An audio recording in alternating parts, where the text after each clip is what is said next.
Hello again. So, you've sat down in a clearing. You perhaps have animal spirit guides of the highest vibration who've come to join you, or spirit guides, and possibly your own guides.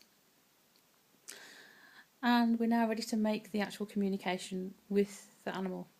So at this point, having reached this beautiful place where you now feel peaceful and secure and you know that everything's in place, you're going to turn your attention to, in this instance, the photograph of the animal.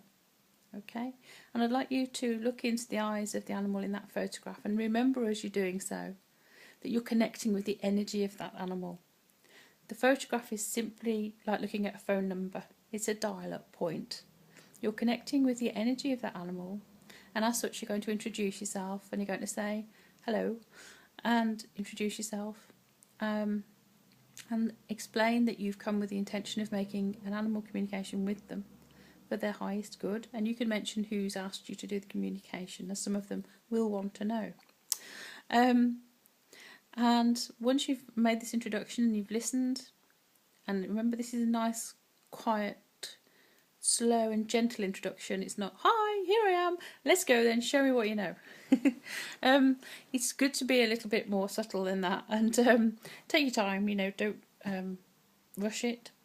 They do prefer a more gentle approach. Imagine if a stranger had just come up to you and, you'd probably prefer to say, hi, who are you, why are you here, and blah, blah, blah. So it's quite a gentle and subtle approach, and then you need to sit and wait as your energies are kind of attuning to one another.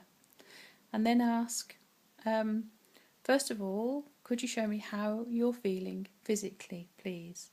And this is everything that you want to show me, from the tips of your ears to the end of your tail, or down to paws or whatever. Could you show me how you're feeling at the moment physically? So physical is the first area that you're going to cover. Okay?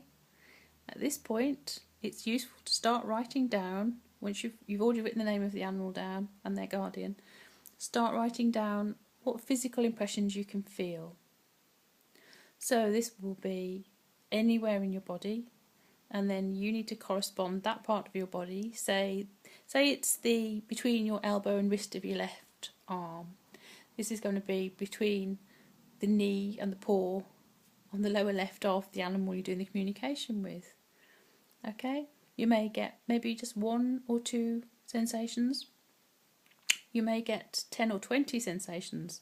And if you've asked for everything, believe me, they do even include itches sometimes, depending on the severity of the itch.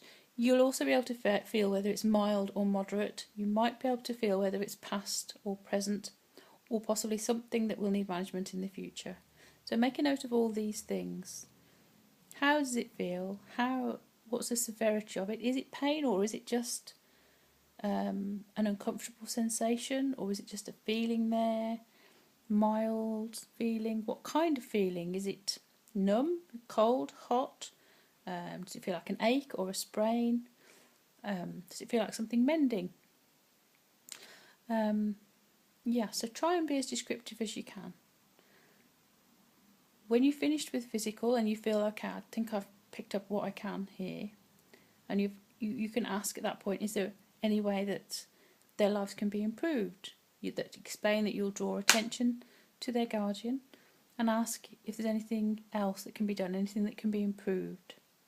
And when you're satisfied that that section, everything's being covered, you move on to emotional well-being, and you can ask, so can you show me how you're feeling in a day-to-day life at the moment? Can you show me a bit of life with your guardian?